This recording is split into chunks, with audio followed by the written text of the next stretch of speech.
Ok, buenos días con todos. Continuando con el curso de estrabismo y oftalmología pediátrica, el día de hoy vamos a presentar el tema de anatomía de músculos extraoculares. La primera parte la va a desarrollar la doctora Michelle Lázaro Ordoño, quien actualmente es médico residente del Instituto Nacional de Oftalmología. Ella egresó de la Universidad Nacional de Trujillo y viene cursando la residencia por la Universidad Federico Villarreal. Le doy la bienvenida a la doctora para que pueda iniciar su charla. Buenos días con todos. Gracias por la presentación, Juliana. Eh, Comencemos hablando un poco de la anatomía de los músculos extraoculares y los objetivos de hoy son conocer las características de cada músculo extraocular y reconocer la irrigación, drenaje e inervación de estos. Comencemos hablando de qué músculos, a qué músculos nos referimos. Entonces, vamos a hablar del elevador del párpado superior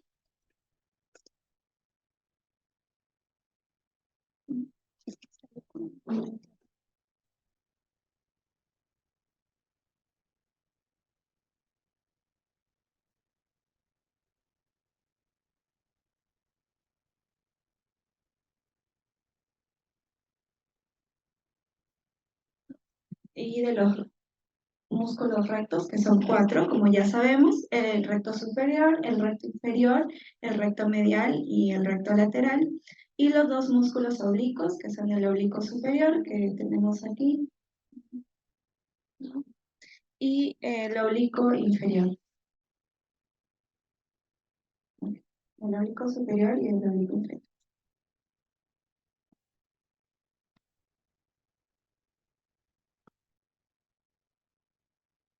Y una imagen más, donde nos deja ver un poco mejor los cuatro músculos rectos, de los cuales hemos hablado, y los músculos oblicuos, ¿no? Acá tenemos el oblicuo superior y el oblicuo inferior en su inserción. Vamos a ver cada uno de ellos.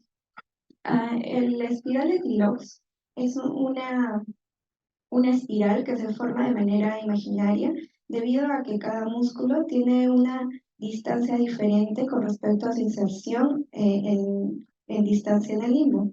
Vemos acá que el músculo recto medio se inserta aproximadamente a 5.5 milímetros de limbo, el recto inferior a 6.5 milímetros de limbo, el recto lateral a 6.9 y el recto superior a 7.7 milímetros de limbo.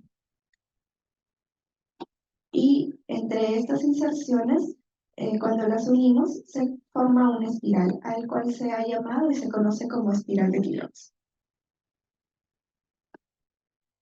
Otra estructura importante para recordar es el anillo de Zinc. Este corresponde a un anillo tendinoso que se encuentra en el vértice de la órbita y en el cual se originan los músculos extraoculares, todos los músculos rectos y el oblicuo inferior, y se van a originar en el anillo de Zinc. Y vamos a ver que hay algunas estructuras que atraviesan el anillo de Zinc, como son la rama superior e inferior del nervio oculomotor, el nervio abductor y el nervio nasociliar. Acá les traje una animación que nos hace recordar qué estructuras pasan por dentro del anillo de Zinc. Ya les decía, la rama superior e inferior del tercer par craneal, el nervio nasal, el sexto par craneal también. Son las estructuras que van a pasar por dentro del anillo de Zinc, para recordarlo, porque esto a veces puede ser una pregunta en los exámenes. ¿Y qué estructuras y qué nervios pasan por fuera del anillo de Zinc en el nivel de la hendidura esfenoidal? El frontal, el lagrimal y el tronclear. Entonces, esto es importante que lo recordemos. Hablemos de cada uno de los músculos rectos. El músculo recto medial, como ya decíamos, tiene su origen en el anillo de Zinc. Y vamos a verlo aquí. Vemos cómo se origina desde el anillo de Zinc y va a transcurrir medial de la órbita y se va a insertar a 5.5 milímetros medial del limbo. Recuerden que en la espiral de Tilox ya decíamos que tenía esta medida un poco menor a comparación de los demás músculos rectos, ¿verdad? Este músculo recto, al igual que los demás, mide alrededor de 40 milímetros de longitud. Tiene un tendón pequeño de 4,5 milímetros y un ancho en su inserción de más o menos 10 milímetros. Su función principal es la aducción. Para recordarlo, pues siempre hay que ver, es un recto medial, se encuentra pues, medial en la órbita, imaginemos contrayéndolo y llevando el ojo hacia medial, es decir, aduciendo, ¿no? Y su inervación es por el tercer par craneal. Además, hay que recordar que es un músculo que no tiene inserciones faciales a otros músculos, por lo tanto, al resecarlo, se podría regresar hacia la órbita. El músculo recto lateral tiene también su origen en el anillo de zinc, como los anteriores. Tiene una longitud similar de 40 milímetros y un tendón un poco mayor que el del recto medial, de 7 milímetros, con un ancho en su inserción de 11 milímetros. Se encuentra insertado a 6,9 milímetros del limbo y su principal acción es la abducción. Y su principal inervación o su única inervación es por el sexto par craneal, a diferencia de los demás músculos rectos. Acá vemos que lo que dice acá, ¿no? Que tiene un origen de doble cabeza. Vemos aquí, este es el músculo recto lateral, cómo sale el anillo de zinc mediante estos como dos fascículos. A eso se refiere con un origen de doble cabeza en algunos artículos. Y vemos este nervio que está señalado, es el sexto par craneal o nervio abducens, porque recordemos que la acción principal de este músculo va a ser la abducción. Los músculos recto-verticales, como su nombre lo dice, van a ser el recto superior y el recto inferior. El recto superior, al igual que los demás músculos rectos, se origina en el anillo de zinc y tiene una longitud de 40 milímetros, insertado a 7,7 milímetros superior al limbo. Su función principal al contraerse pues, es la elevación y está inervado por el tercer par craneal. Algo que debemos recordar y que vamos a estudiar muy bien el día de mañana es que este músculo no es paralelo al eje visual, sino que forma un ángulo de 23 grados con respecto al eje visual, ¿no? El plano muscular y el eje visual forman un ángulo de 23 grados. Esto es muy importante recordarlo porque nos va a hacer entender la fisiología muscular.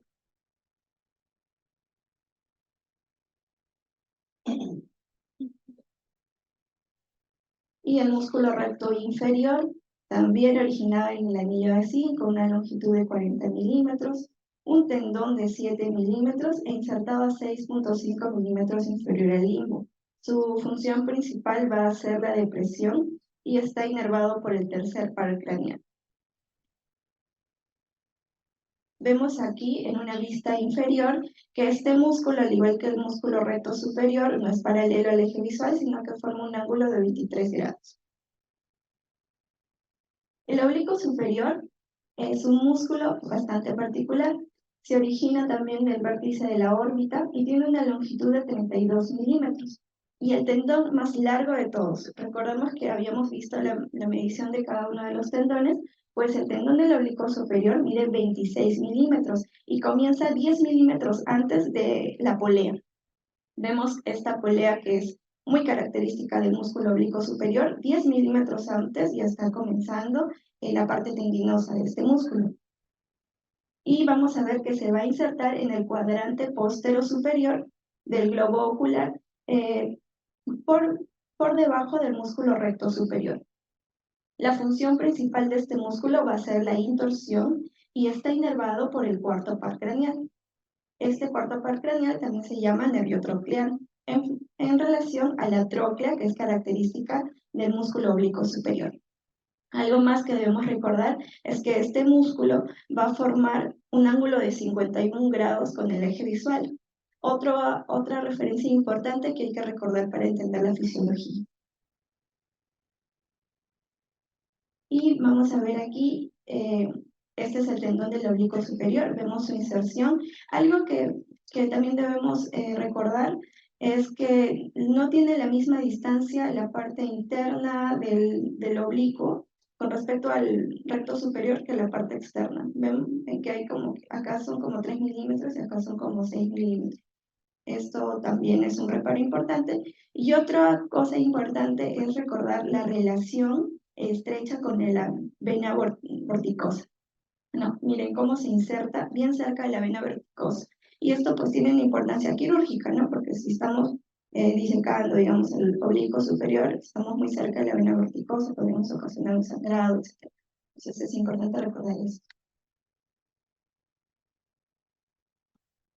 El músculo oblicuo inferior, a diferencia de los anteriores, se origina en el hueso maxilar, lateral a la fosa lagrimal, no exactamente en el anillo de Zinc, ¿no? Como los demás.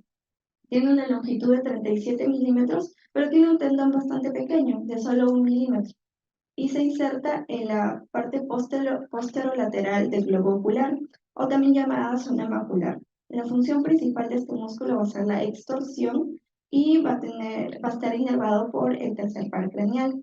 Este músculo también tiene un ángulo de 51 grados con el eje visual. Esta es una vista de la inferior del globo ocular.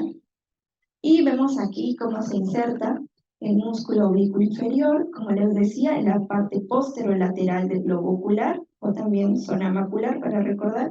Y vemos otro reparo importante, es que pues, tiene esta relación cercana a las venas vorticosas inferiores y también a la entrada de las arterias ciliares largas posteriores. Entonces, recordar esto es importante.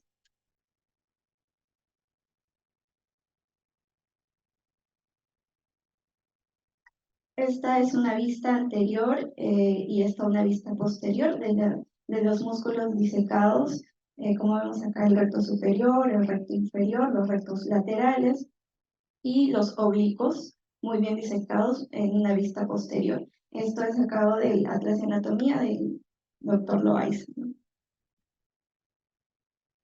Y por último, el músculo elevador del párpado superior, que va a tener también origen en el vértice de la órbita. Tiene una longitud de 40 milímetros y un tendón de 14 a 20 milímetros. Se inserta en la superficie anterior del tarso y su función principal va a ser la elevación del párpado superior y está inervado por el tercer par craneal. Este músculo va a tener una estrecha relación con el recto superior. He ahí que cuando hay grandes resecciones del recto superior se podría ocasionar pues ligeras tosis o retracciones palpebrales, es lo que más se define. Por esta relación estrecha entre los músculos. Con respecto a la irrigación de los músculos extraoculares, está dado por las ramas musculares de la arteria oftálmica. La rama muscular medial de la arteria oftálmica va a dar origen a ramas que van a irrigar el músculo recto medial, al músculo recto inferior y al músculo oblicuo inferior. Y las ramas musculares laterales de la arteria oftálmica van a dar origen a ramas para el recto superior, para el oblicuo superior, para el elevador del párpado superior y para también el recto lateral. Además, el recto lateral tiene la particularidad de que tiene a veces unas ramas propias que salen de la arteria oftálmica, que se llama arteria lagrimal, y que va a irrigar directamente al recto lateral. Okay. Algo más que debemos recordar es que las arterias musculares van a dar origen a las arterias ciliares anteriores y que estas a su vez van a perforar la esclera dando lugar al arco ciliar anterior. Por lo tanto, cuando hay una resección de más de 2 músculos, podría ocasionarse una isquemia aguda, ¿no?, del segmento anterior. Esto es importante recordar.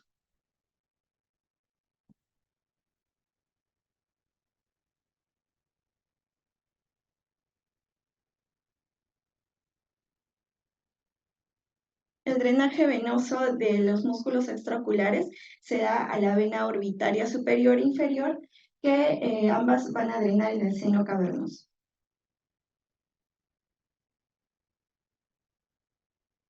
Y con respecto a la inervación, vamos a recordar que, como ya habíamos visto, esta se va a dar principalmente por el tercer par craneal. Y el tercer par craneal, las ramas superiores van a inervar al elevador del párpado superior y al recto superior. La rama inferior del tercer par craneal va a inervar al recto inferior, al recto medial y al oblicuo inferior. El cuarto par craneal o nervio tronclear va a inervar al oblicuo superior y el sexto par craneal o nervio abducens va a inervar al recto lateral.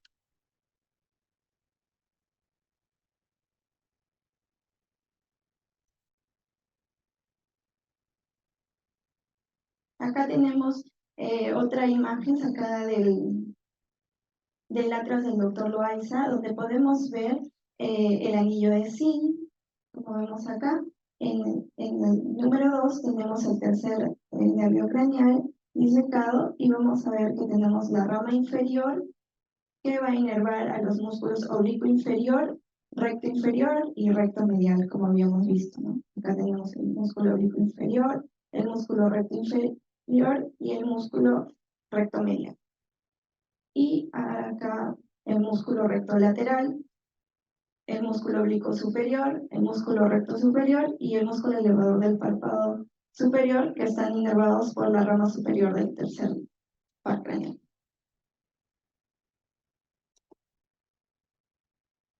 Por último, recordar las acciones de los músculos extraoculares, que si bien lo vamos a estudiar un poco más a detalle mañana, los hemos mencionado en cada uno de la descripción de los músculos. El músculo recto medial y el músculo recto lateral son fáciles de recordar, porque por su ubicación, al contraerse, pues van a llevar el ojo a la aducción o y el lateral a la abducción. El músculo recto inferior, como primera acción, tiene a la depresión, y el músculo recto superior, como acción primaria, tiene a la elevación. Sin embargo, estos tienen otras funciones secundarias y funciones terciarias. El músculo recto inferior tiene la función secundaria de la extorsión y la función terciaria de la aducción, y el músculo recto superior tiene la función secundaria de la intorsión y la función terciaria de aducción. Los músculos oblicuos van a tener como acción primarias el oblicuo inferior, la extorsión, y el oblicuo superior, la intorsión. Además, sus acciones secundarias van a ser la elevación y la depresión respectivamente, y la abducción es su acción terciaria de ambos músculos oblicuos. A veces puede resultar un poco tedioso recordar todo esto, es por eso que especialmente para mis residentes menores quería hacerles una mnemotecnia y espero que les pueda servir para recordarlo. El músculo recto superior, bueno, el recto lateral y el recto medial sí los recuerdan, porque es como les decía, pues es lo más sencillo de pensar, pero el recto superior y el recto inferior, la acción primaria es la elevación y la depresión. Por su ubicación también es fácil recordar esto. Hay que recordar que los músculos inferiores son extorsionadores. Son inferiores y son extorsionadores, ¿ya? Entonces recordemos eso. El músculo recto inferior, entonces, es extorsionador y el oblicuo inferior es extorsionador. Vamos llenando el cuadro. Los músculos oblicuos, con B grande de oblicuos, son abductores. La aducción y la abducción siempre van a ser acciones terciarias, porque la abducción y la aducción solamente son primarias del recto medial y del recto lateral, ¿verdad? Entonces siempre van a ser acciones terciarias. Los oblicuos son abductores. Sigamos llenando el cuadro. Entonces los dos oblicuos, superior e inferior, son abductores. Y llenamos lo demás con lo que nos falta, ¿no? El oblicuo superior, si el oblicuo inferior es extorsionador, el oblicuo superior, ¿qué es? Intorsionador. Si el recto inferior es extorsionador, el recto superior es intorsionador. Y si los oblicuos, los dos son abductores, los dos rectos verticales son aductores. Espero que esto les sirva porque en verdad a veces es un poco difícil de recordar, pero es muy importante saber la acción de cada músculo y recordarla de alguna forma. Hablemos un poco de las poleas. Yo sé que esto se va a hablar mucho más a detalle el día de mañana cuando hablemos de fisiología, pero algo que se ha estudiado mucho últimamente es mediante resonancia magnética, es que los músculos tienen dos capas. Una capa la que se llama global o interna y una capa orbital o externa, que es la que tiene directamente relación con la órbita. Entonces, estas dos capas, se dice que la capa orbitaria es aquella que tiene la función de actuar como una polea. ¿Y a qué se refiere esto? Recordemos que el músculo oblicuo inferior tenía pues una polea que todos conocemos y a partir de esa estructura de esa polea se contraía y ahí es donde vamos a evaluar la acción muscular. Entonces se dice que los músculos rectos al evaluarlos probablemente también tengan estas poleas y a partir de acá, es decir, esta polea actúa como el origen del músculo recto. Es decir, la parte antes de la polea es, digamos, fija y a partir de la polea es como el origen del músculo recto y a partir de ahí se genera el movimiento. Y esto explicaría la estabilidad de los músculos rectos y de la órbita y del globo ocular dentro de la órbita. Por eso es que hay toda esta hipótesis. Entonces, las poleas están formadas de colágeno, de elastina y de músculo liso y están ubicadas cercanas al ecuador. Se trata de tejido conectivo que, como ya les decía, conecta los músculos con las paredes orbitarias y van a fijar ese punto de inflexión. Entonces, van a actuar como los orígenes de los músculos rectos y estabilizan la trayectoria de los músculos extraoculares. ¿Y por qué es importante esto? Porque se ha estudiado que la heterotopia, o sea, la mala ubicación de las poleas puede generar un estrabismo concomitante y podría ser la causa de que a veces hay algunos pacientes que por más que son operados, pues no hay un resultado tan adecuado o tan como lo esperado, ¿no? ¿Por qué? Porque quizás no se observó que tenían estas heterotopias de las poleas y esto no se podría, pues, no se lograría un resultado, no se operaría con los métodos las cirugías que ya todos conocemos, ¿no? Entonces, esa es la importancia y quería compartirlo. Por mi parte, eso es todo. La doctora Celis va a continuar con un poco más de anatomía.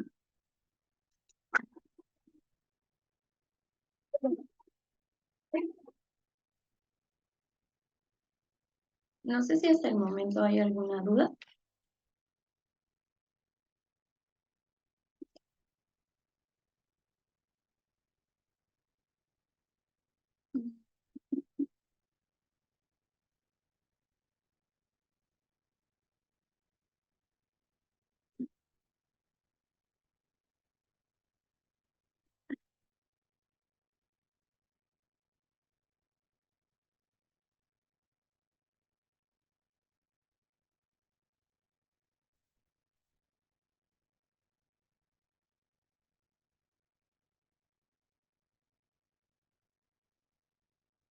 Bueno, entonces, continuando con esta exposición, vamos a dar pase a la doctora Lady Celis, quien es médica cirujana de la Universidad Nacional de Cajamarca y ha realizado la especialidad de oftalmología a través de la Universidad San Martín de Porres.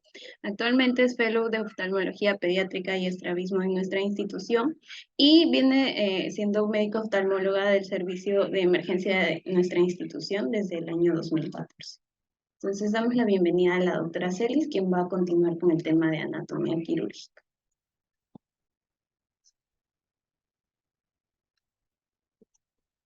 Sí.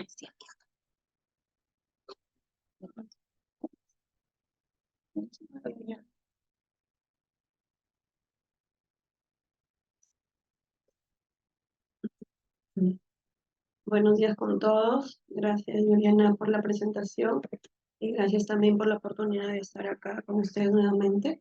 El día de hoy les voy a traer lo relacionado a la anatomía quirúrgica en lo que respecta al abordaje de los músculos extraoculares. Ay, bueno, acá.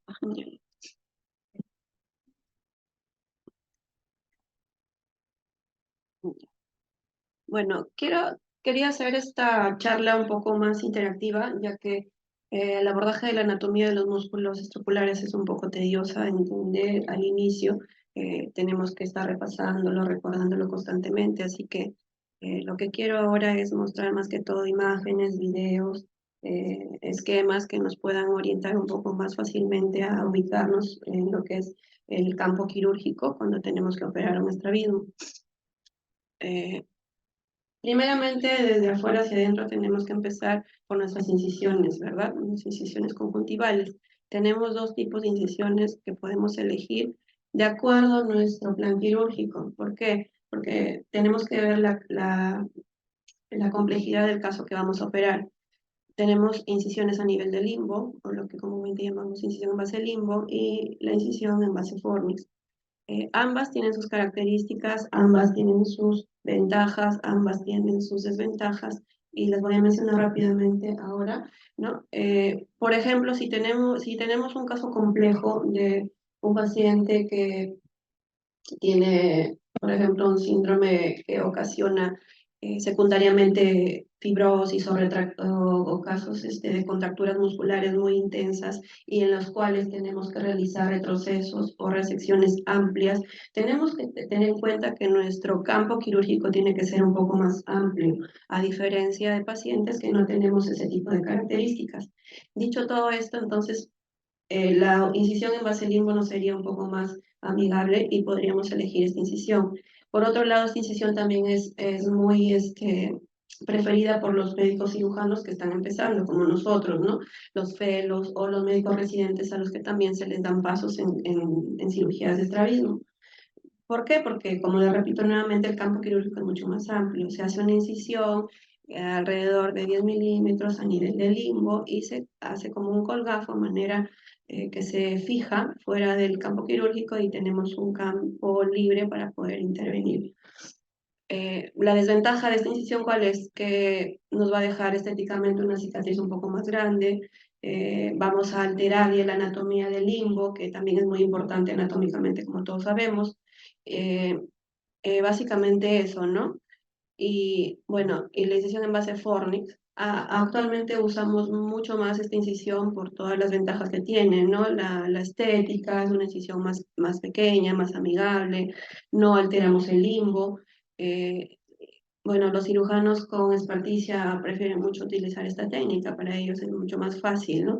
Lo que sí, la desventaja es que el campo quirúrgico es más pequeño. Tal vez elegimos esta incisión en pacientes, como les repito, no tienen factores de riesgo que nos puedan complicar teniendo un campo más pequeño, ¿no? Más quirúrgico más pequeño. Eso es como un preámbulo, no se refiere a la anatomía de los músculos, pero es importante. Ahora vamos a hablar sobre las fascias, que tampoco se han tocado en el tema de anatomía descriptiva anteriormente. Vemos que cuando operamos un músculo no entramos directamente por la conjuntiva, disecamos y lo vemos fácilmente, ¿no? Este músculo está recubierto, está rodeado por fascias, por vainas especiales de tejido conectivo. Entre las más importantes mencionamos a la cápsula de Tenon y al tabique intermuscular. Ambas están interconectadas, rodean a los músculos, se interconectan estos músculos y también intervienen en la formación del cono muscular. Estas se fusionan para formar una estructura, ¿no? Que junto con los músculos van a llegar a formar el sistema suspensorio del globo ocular dentro de la órbita. Entonces, eso es básicamente la importancia, ¿no? Y menciono esto porque estas estructuras son las que vamos a disecar para poder abordar adecuadamente los músculos extraoculares.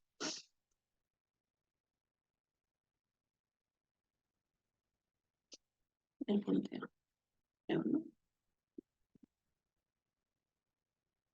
Aquí les quería presentar un video, cortesía del Servicio de Oftalmología Pediátrica y Estrabismo del Lino, en el cual vemos cómo se está disecando la conjuntiva para poder tener nuestro acceso a nuestra incisión en base limbo.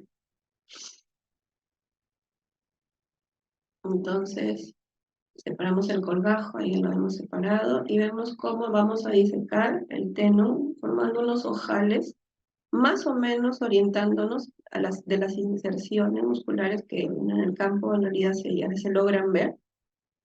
Una vez vista la esclera desnuda, introducimos el gancho de Jameson, nuestro gancho muscular, y buscamos el músculo. vemos cómo fácilmente se nos libera el músculo sin necesidad de disecar. Más allá, si es necesario, lo disecamos también de teno. Y también ahora vamos a observar cómo se disecan los músculos, los tabiques intermusculares. Importantes, ¿para qué? Para poder liberar totalmente el músculo. Mientras el músculo esté más desnudo, más liberado, la cirugía se va a realizar más fácilmente, no nos vamos a traer el teno más adelante, no nos va a dificultar durante la cirugía o el paso de las suturas. Y también la importancia de tener el hecho quirúrgico limpio, ¿no? Ahí vemos cómo se levanta siempre la conjuntiva para poder observar lo que vamos a disecar, y se disecan los tabiques intermusculares, se conectan a los músculos rectos. Tenemos ya nuestro músculo liberado. Y ahí les quiero hacer una pregunta. Quiero hacer esto porque también quiero que los residentes menores, nuestros residentes que están acá, se puedan ubicar un poco más en lo que es este plano quirúrgico. ¿Alguien de ustedes, a ver, David, podrías decir qué músculo te parece que se ha aislado en el video? El recto inferior. Ya. A ver, Juliana.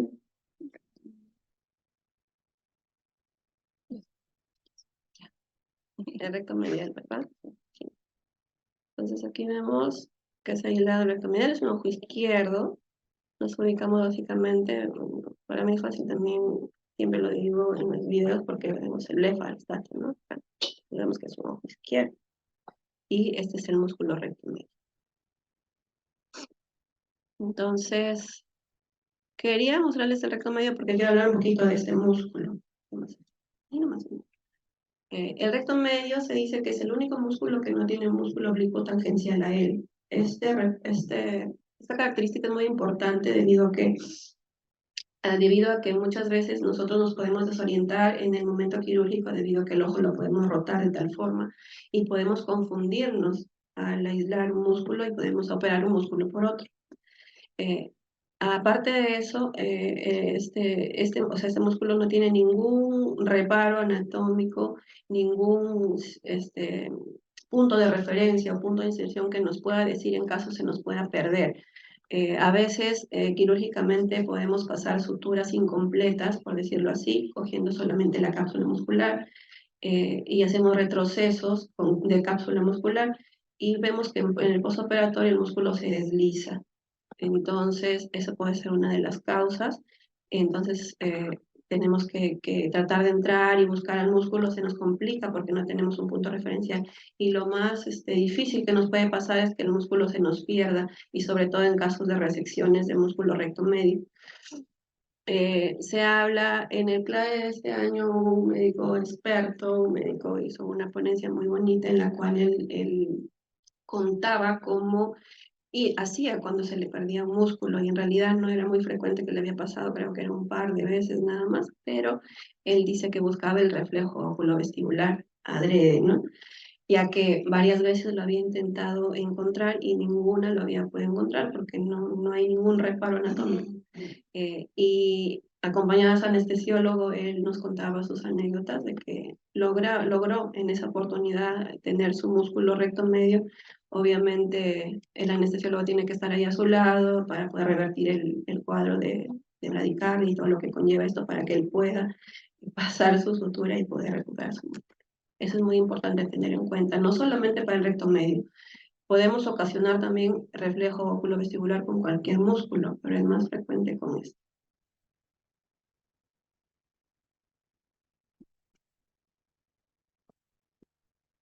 Les quise poner esto que de ahora cerquita nada más que me ocurrió a mí, es una cirugía mía de pterigio que la acabo de realizar, sobre todo para que los residentes de primer año que ya van a empezar a operar sus pterigios lo tengan en cuenta.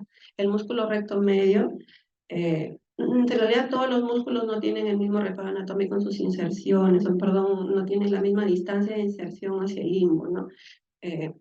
No es el recto medio no sale de esta descripción, ¿no? También encontramos eso aquí.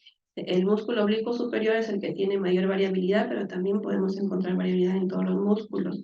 Y cuando yo entré a operar a este paciente de pterygium, veía muchos vasos, ¿no? Muchos vasos tortuosos, grandes. Es un paciente joven, me llamó mucho la atención.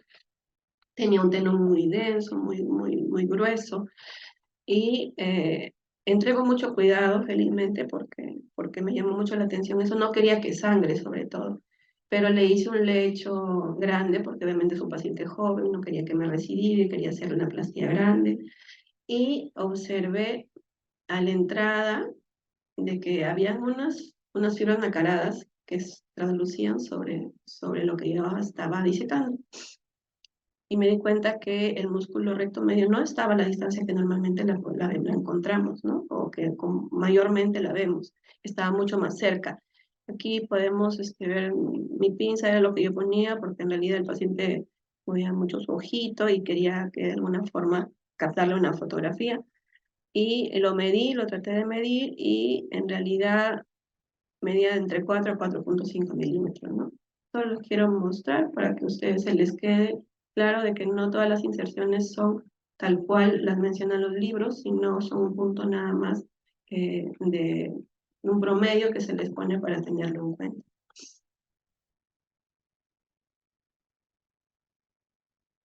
Ahí es donde se logra ver, ¿no?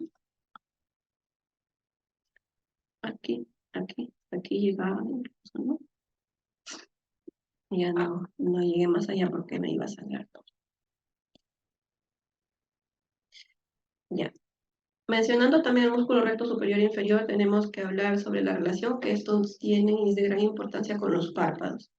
El músculo recto superior, obviamente ya mencioné las vainas de estos músculos que los recubren, que los acompañan, está íntimamente ligada no solamente al oblicuo inferior, sino también a las vainas del músculo elevador del párpado superior. Entonces, cuando nosotros queremos hacer nuestra cirugía a nivel de este músculo, tenemos que tener en cuenta esos reparos anatómicos. ¿Por qué? Porque muchas veces podemos retroceder excesivamente ese músculo o en todo caso hacer resección amplia y podemos alterar la posición del párpado superior. Entonces tenemos que ser muy conservadores en este caso, ya que podemos ocasionar al paciente algo muy desagradable para ellos. Es cierto, no es una cuestión funcional, pero sí es una cuestión estética. Se dice que cuando se retroceden mucho el recto superior, el párpado va a tender a ensancharse en hendidura palpebral y por ende va a producir una retracción del párpado. Y si lo cortamos mucho, lo asesinamos mucho recto superior, el párpado va a, a reducir su hendidura palpebral, como vemos el caso de acá, por ejemplo, ¿no? Igualmente en el recto inferior encontramos que este recto inferior se relaciona íntimamente con el músculo oblicuo inferior y estas vainas que lo recubren y los unen van a emitir unas fibras que van a ir a forma de ligamento del lóbulo y ya lo mencionaba anteriormente en la anatomía del párpado inferior. Entonces, este ligamento del lóbulo se va a ir a insertar en el borde orbitario, se va a insertar en el tarso, en el párpado, y entonces cuando nosotros abordemos este recto inferior, tenemos que también tener mucho cuidado de disecar estas estructuras para evitar también comprometer el párpado inferior.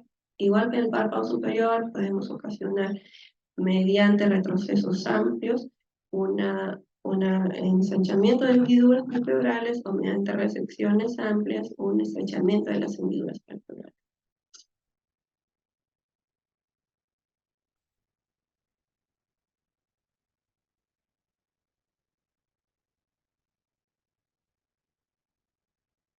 Ya, en este videito lo que les quiero mostrar, bueno, esta es una incisión en base Fornix. Vemos cómo disecan plateno para poder ingresar y encontrar esclera desnuda, que es el signo que nos indica que ya podemos introducir nuestro gancho.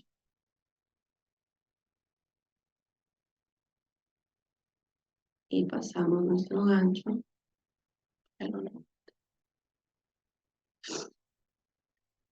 Ahí quiero que me digan ¿Quién puede decirme qué músculo es el que se acaba de encontrar? ¿Quién me pregunta? A ver, Carlos Noel.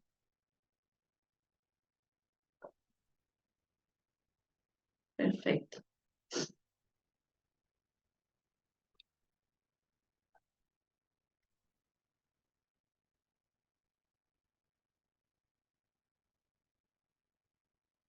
Seguimos modificando. Tenemos nuestro separador. Vemos que está buscando algo, ¿no?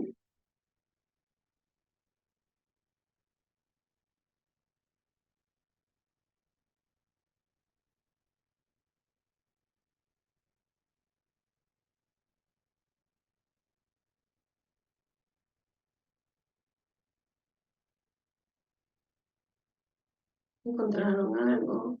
¿Dónde están dando?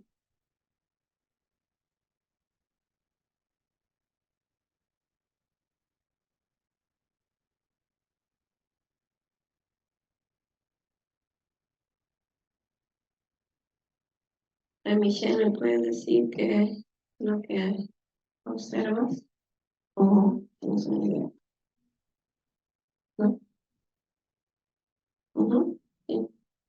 Este video lo quise poner para recordar lo que acaba de explicar Michelle, ¿no? Que tenemos que tener en cuenta que para operar un estrabismo necesitamos tener reparos anatómicos para poder ubicar los músculos. Si no, nos va a complicar mucho y a veces no lo vamos a lograr. Entonces, el reparo anatómico para encontrar el oblicuo superior básicamente va a ser primeramente encontrar nuestro recto superior, ya que, como mencionó Michelle anteriormente, la inserción del oblicuo superior está más o menos de 3 a 6 milímetros de la inserción del músculo recto superior. Entonces, en este grafiquito podemos observarlo, ¿no?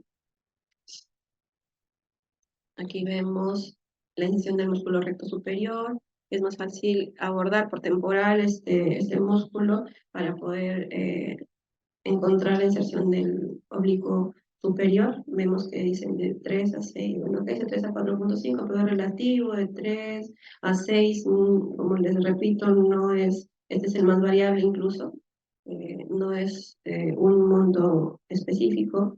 Entonces, y aquí en esta figurita que ya la habíamos visto anteriormente, es donde tenemos que mencionar que es donde se aplican, como dijeron nuestros colegas de retina anteriormente, las bandas esclerales para cirugías de retina, ¿no? Se dice que esas banditas tienen alrededor de 4 milímetros de diámetro, entonces este espacio más que suficiente para poder pasarlas por allí.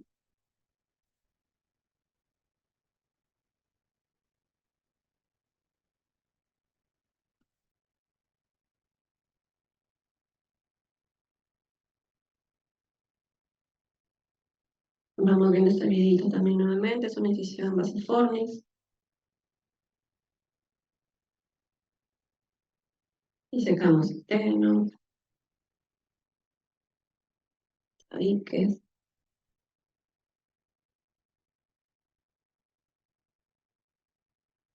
Olvidé mencionar, en el caso del oblicuo superior, claro, en el caso del oblicuo superior también tenemos que tener en cuenta, y es de mucha importancia, el tercio anterior de las fibras del tendón del oblicuo superior, ya que estas fibras son las fibras que se encargan de la intorsión, a diferencia de las posteriores, del resto del músculo que se encarga de la reducción y de la depresión. Ese dato es muy importante para el momento de realizar un desorden quirúrgico y es el único músculo que tiene esa característica, no el músculo linfático ni el resto tiene esa característica, entonces hay que tenerlo muy en cuenta.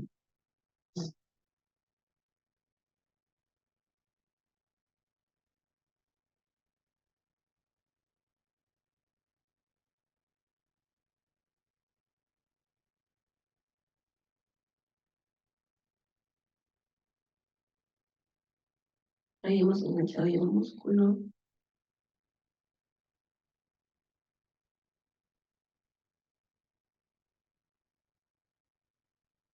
Estamos separando para buscar algo.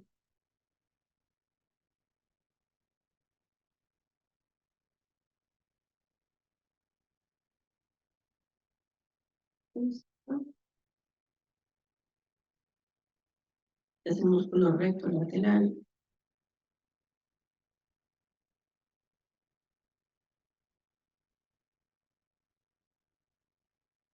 Vamos buscando. Encontramos el músculo oblicuo inferior. Recto lateral en nuestro reparo anatómico para poder encontrar la inserción del músculo oblicuo inferior.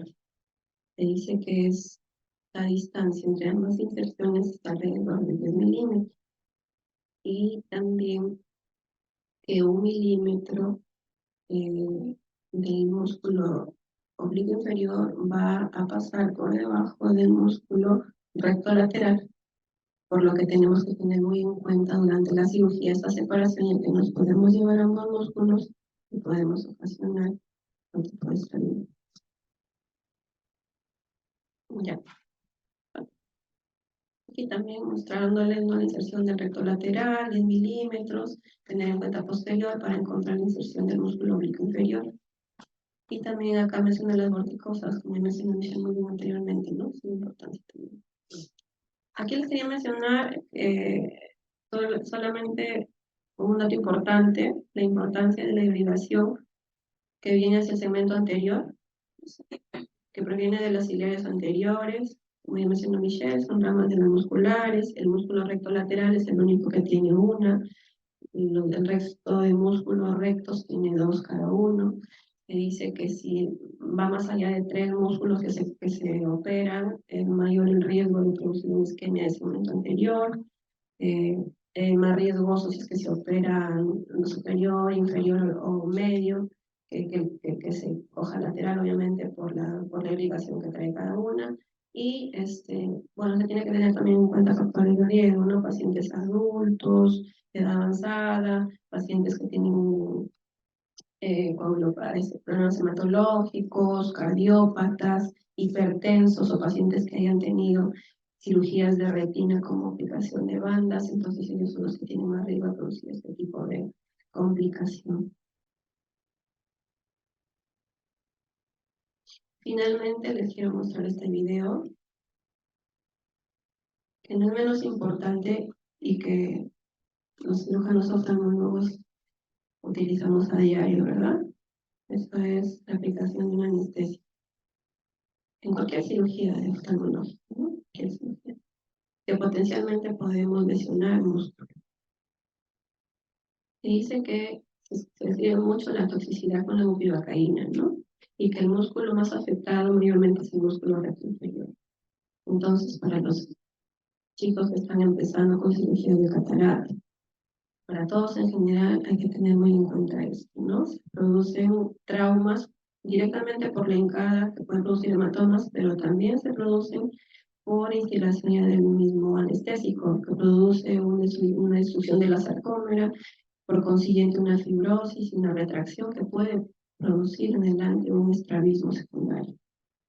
Por eso es que es muy importante el momento del anestésico pedir al paciente que mueva el ojo para arriba y para abajo para asegurarnos de que no está comprometido el músculo y instilar nuestro anestésico sin ningún problema o preocupación. Bueno, esto es lo que les quería traer el día de hoy, pero un poco de ayuda para todos ustedes y los puedo ubicar un poquito mejor en el plano quirúrgico de lo que es nuestra cirugía de estrabismo. Gracias.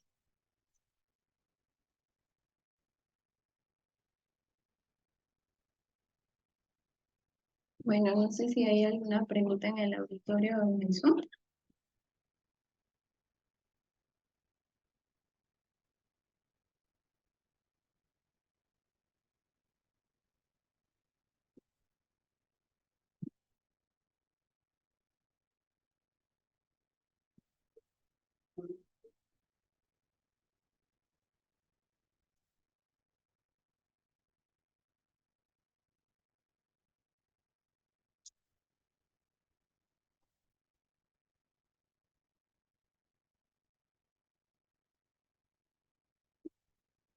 Una pregunta para Raúl, ¿no?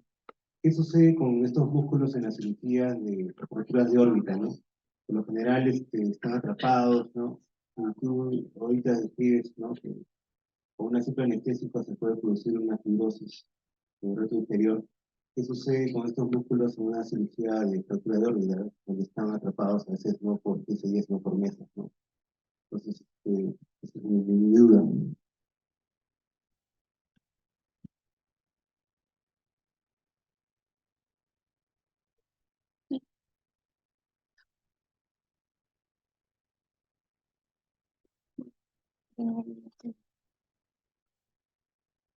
Bueno, sí, doctor, sí. De todas maneras, el recto inferior, ¿no? Cuando hay fracturas orbitales, es uno de los que se puede atrapar.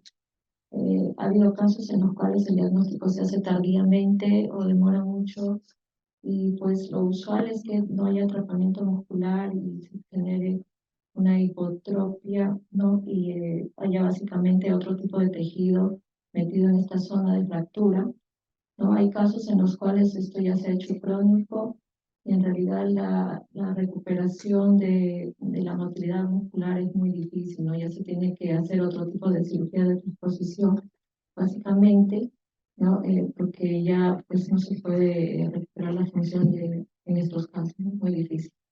Y como dijo Michelle, ¿no? Este sistema de poleas es una cosa que a veces no tenemos cómo solucionarlo, ¿no? A mí me ha tocado para fracturas de órbita donde tú liberas completamente no solamente el interior, sino el recto medial, ¿no? Porque las fracturas del bloqueo son las más frecuentes, ¿no? Entonces el músculo recto medial también puede estar atrapado, ¿no? Pero si uno a pesar que la libera, no, uno lo ve, la cirugía no es un abordaje bien amplio, lo libera, quita la fibrosis muchas veces, pero igual el músculo siempre queda con poca función, ¿no?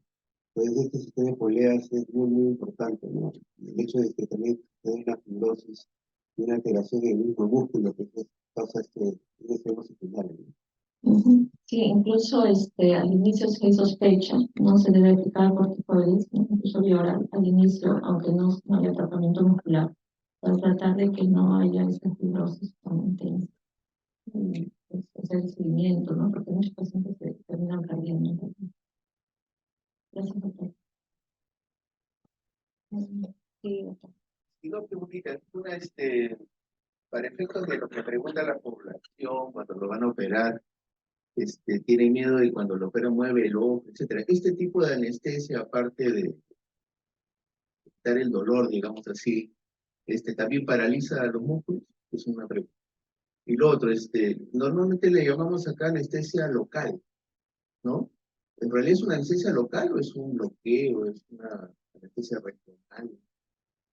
Esa es la segunda pregunta. Bueno, sí se paraliza el movimiento muscular, ¿no? No es necesario para una cirugía que no dura mucho paralizar todo, pero sí se trata de inactivar el movimiento muscular. Eh, bueno, básicamente para cirugías cortas algunas veces se coloca poco anestésico, ¿no? O se coloca menos concentración de la bupivacaína para evitar que haya algún problema que no es frecuente que esto ocurra, pero sí puede ocurrir, entonces hay que tener bastante cuidado, ¿no? Ver bien qué es lo que se le está colocando al paciente, qué tipo de aguja se usa, para evitar que haya alguna complicación, ¿no? Y más es por pacientes que están comenzando las cirugías, más es el ojo izquierdo y más es el recto inferior, ¿no? Básicamente porque recién se está comenzando y se está ubicando las estructuras, ¿no? Entonces hay que tener bastante cuidado, ¿no? Al colocar este tipo de anestesia.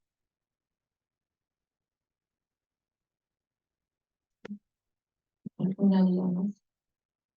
Bueno, este tema de anatomía es bastante importante y quisimos comenzar con con un comparativo de la anatomía del cadáver versus la anatomía quirúrgica, ¿no? Porque una cosa es la anatomía del cadáver, ¿no? Que la vemos y pues se repara, como dicen, el músculo oblicuo inferior es la mácula, pero en la cirugía no la vemos.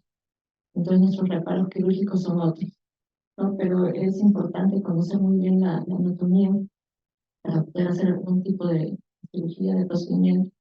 Y hay también alteraciones ya anatómicas que se dan en determinadas enfermedades, ¿no? Como, por ejemplo, alteraciones craniofaciales, como la craneosinostosis, donde hay una alteración total, ¿no? De la ubicación de los músculos.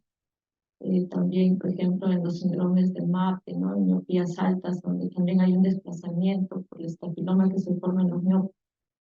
Alteraciones de denervación también, ¿no? Por ejemplo, en los síndromes de Duane, donde algunas veces, pues, en algunos casos no se desarrolla el sexto nervio, ¿no? Entonces se da una inervación anómala por ramas del tercero hacia el sexto, ¿no? Entonces son una serie de alteraciones que se pueden presentar, ¿no? También en esta anatomía muscular que debemos conocer para poder entrar a cualquier tema quirúrgico. Lo último es, butiacaína, en realidad no deberíamos estar usando ya en oftalmología, ¿no? Por sí es más cardiotóxico que la lidocaína, ¿no? Y más aún, si daña más los músculos, pues yo creo que deberíamos dejar de usarla, ¿no? Yo creo que lo hemos usado todos desde que hemos empezado de hace muchos años, ¿no? Una combinación, ¿no? De decirlo con bupi y de operar cataratas o otro tipo de cirugía, ¿no? Yo creo que deberíamos dejar de usarla, ¿no? Es muy tóxica para los músculos y también para el miocardio, ¿no? Sí. Bueno, creo que ha sido una parte, sí. Lo que quería decirles es que es muy importante la anatomía porque en caso de que se llegue a un tratamiento quirúrgico, es importante saber qué músculo es el que está produciendo este estrabismo, ya que esto hace que uno tenga que debilitar o reforzar los músculos afectados. Y el otro punto es saber bien las inserciones, aunque no es exacto, pero en caso de reoperaciones, uno no sabe, muchas veces vienen a verse y ya son reoperados hace mucho tiempo y no consiguen el reporte quirúrgico anterior. Entonces, uno al ingresar, encontrando el músculo de repente muy retrocedido, sobre todo en retroceso, uno puede darse cuenta cuánto más o menos han retrocedido ese músculo.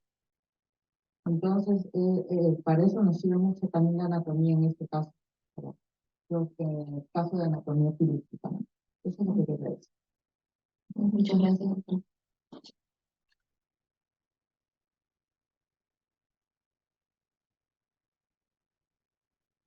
Muchas gracias por la presentación. Quería consultar sobre sobre la aplicación en la parte quirúrgica, dado que el perismo más frecuentemente aparece por el lado nasal y justo es el recto medial que está más cerca al limbo por el útero.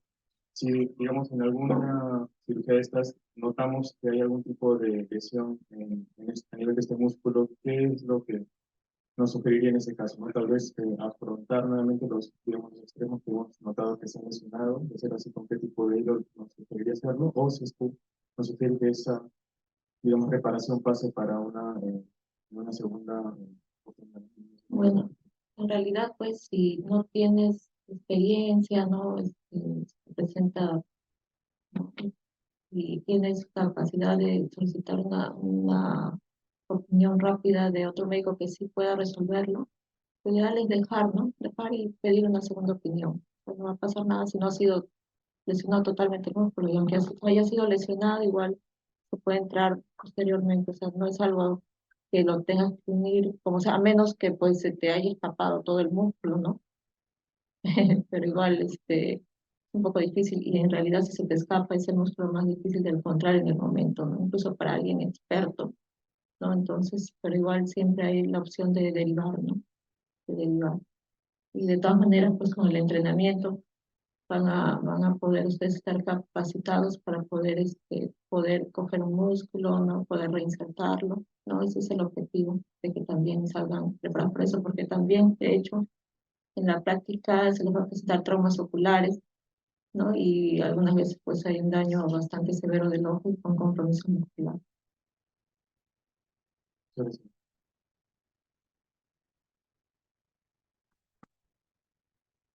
Bueno, damos por concluida el tema de hoy y invitarlos para la clase de fisiología del día lunes.